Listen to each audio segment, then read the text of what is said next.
ব্যক্তি হাসিনা গেলেও আমরা চারিদিকে তাকিয়ে দেখতে পাচ্ছি প্রশাসনের রন্দে রন্দে, আপনি জুডিশিয়ারি বলবেন, সিভিল অ্যাডমিনিস্ট্রেশন বলবেন, পুলিশ বলবেন, সাংবিধানিক প্রতিষ্ঠানগুলো বলবেন, প্রত্যেকটি জায়গায় ওই ফ্যাসিবাদের দোসররা কিন্তু এখনো ঘাপটি মেরে পড়ে আছে। ফলে একজন ফ্যাসিস্ট গেলেও এই দেশ থেকে ফ্যাসিজমের বিদায় হয় নাই। আওয়ামী দুঃশাসন এবং ফ্যাসিস্টের হাতে কি নিষ্ঠুরভাবে, অপমানজনকভাবে, কত প্রতিহিংসা আক্রোশের বিস্ময়কর শিকার হয়ে আমাদের সাংবাদিক এবং সাংবাদিক নেতৃবৃন্দ কিভাবে কষ্ট পেয়েছেন, নিহত হয়েছেন, নির্যাতিত হয়েছেন, তার ছবিগুলো আমরা আস্তে আস্তে দেখেছি, আপনারাও দেখেছেন। এই আয়োজন আপনাদেরকে, আমাদের সকলকে জুলাই অভ্যুত্থানের রক্তাক্ত স্মৃতিকে স্মরণ করিয়ে দিয়েছে।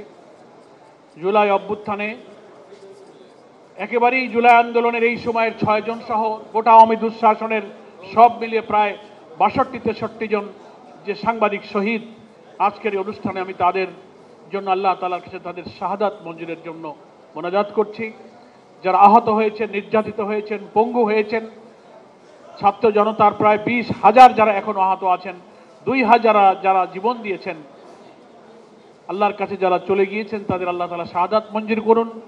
যারা জীবিত আছেন আল্লাহ তাআলা তাদের সুস্থ করে তাদের শারীরিক সক্ষমতা দান করে নতুন বাংলাদেশের স্বপ্নে যারা আত্মত্যাগ করেছিলেন তাদেরকে আবার এই নতুন বাংলাদেশ বিনির্মাণে অবদান রাখার তৌফিক দান করুন। এই দোয়া আমি তাদের জন্য করছি। সংগ্রামী দেশবাসী, সাংবাদিক বন্ধুগণ,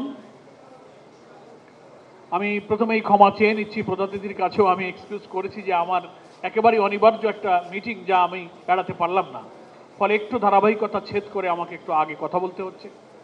সংক্ষেপে 2-4টি কথা বলে আমি আপনাদের কাছ থেকে আজকের মতো বিদায় নিতে চাই। পয়লা কথা হলো যে জুলাই ছাত্র গণ অভ্যুত্থানের বার্ষিকী আমরা পালন করছি, এটা কেন হয়েছিল? সবাই আমরা বক্তব্যে বলি এটা ছিল গণ আকাঙ্ক্ষার প্রতিফলন। 17-18 বছরে বাংলাদেশের কোটি কোটি মানুষ যে নির্যাতন, নিষ্পেষণ, লুটপাট, অর্থ পাচার, গ্রেফতার, রাজনৈতিক, সামাজিক, মানবিক ভোটাধিকার হরণ করে গোটা জাতিকে ফ্যাসিজমের জাতাকলে পিষ্ট করা হয়েছিল।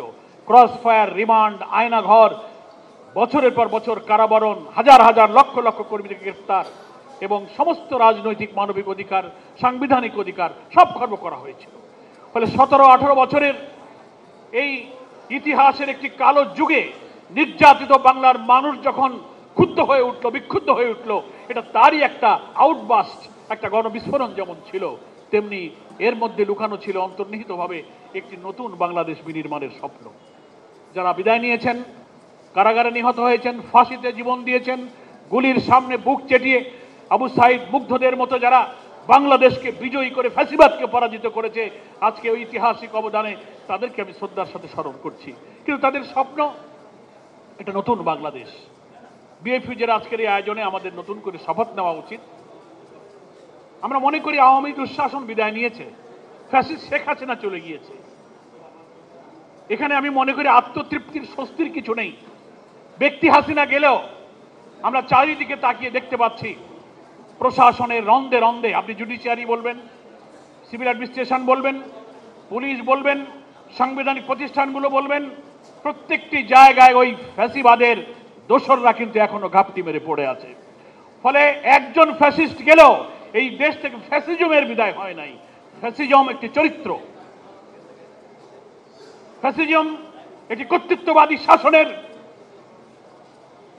অত্যাচারী শাসকের একটা চরিত্রকে ফ্যাসিজম বলে। এই মানসিকতা, এই চরিত্র, এই আদর্শকে যারা এখনো লালন করেন তারা কিন্তু দেশে আছেন। নতুন বাংলাদেশ বিনির্মাণের পথে তারা কিন্তু সবচেয়ে বড় অন্তরায়।